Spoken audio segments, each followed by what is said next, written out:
Hey guys! Welcome to Learning the Harding Way. Today we're going to learn how to make buttermilk biscuits. If you don't have buttermilk on hand, that's totally fine. In the description I'm going to leave some alternatives that you can use in place of this. Then you'll also need a stick of butter. You can use vegetable shortening, or right here I have some saved bacon grease that I'm going to use, some baking soda, baking powder, and flour. First we're going to mix our dry ingredients. So we have 2½ cups of flour, a tablespoon of baking powder,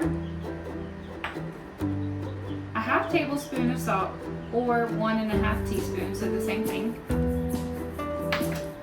and ½ teaspoon of baking soda. And then you just want to mix them. Next I'm going to add my bacon fat. If you decide to use vegetable shortening, make sure you get it cold first and then cut it into 1/2-inch chunks, and you're going to do 2 tablespoons. But since I'm not using that, I'm going to go ahead and use my baking grease. Alright, and then I'm just going to work it in with my hands. Now for the baking grease or the vegetable shortening, you want to work the shortening into the flour until you find little like pea sizes. Next we're going to add our butter. I like to freeze my stick of butter before I grate it because you don't want the butter melting in here. You really want the pieces to stay separated. You want to use the box blade side so you get sheets of butter in there.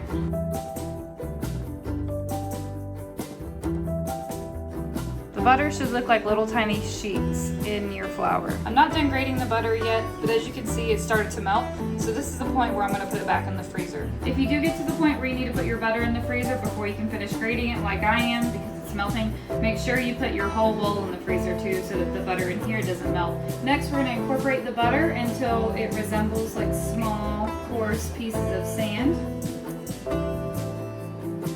Just kind of rolling the butter in between your fingers.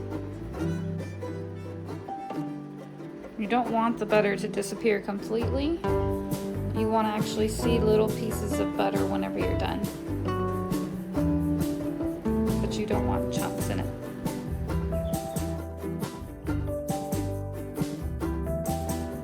Okay. You can see the texture right here. There's still small pieces that aren't totally incorporated, but it's mixed in, it's not sheets anymore. So we're gonna put this back in the freezer for 15 minutes. Now's the time to preheat your oven at 450. Next we're gonna mix in our buttermilk. Don't pour all of it in at once, start with half.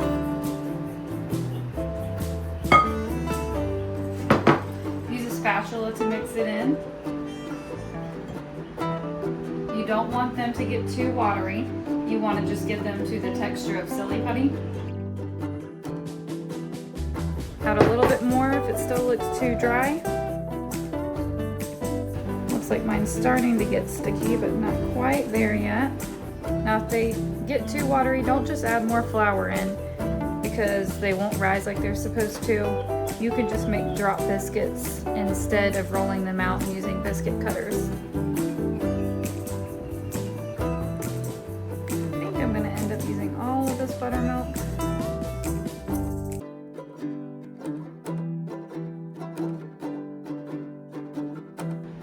Okay, you can see it's the silly putty consistency, very, very sticky.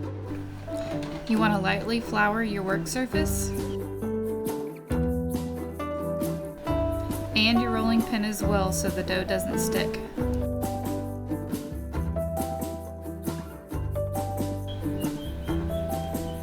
Scrape the dough out onto the table and mold into one uniform piece.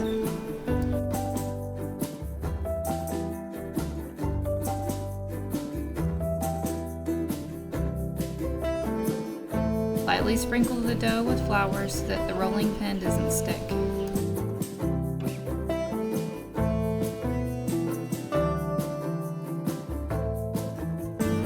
Gently roll the dough or pat until it's 1/4 inch thick.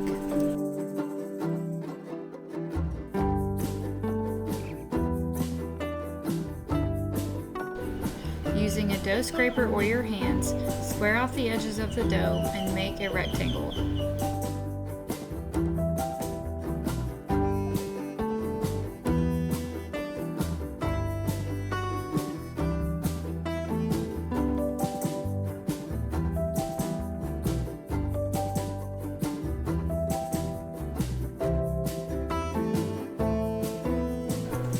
Fold the ends of the rectangle toward the center, one end on top of the other to create a trifold.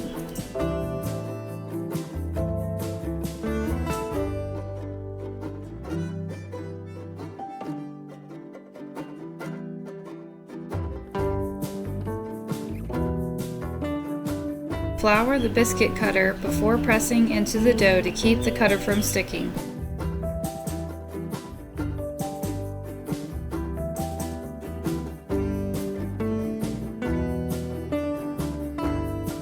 Be sure not to twist the biscuit cutter because it'll squish the sides of the biscuit and cause it not to rise as much.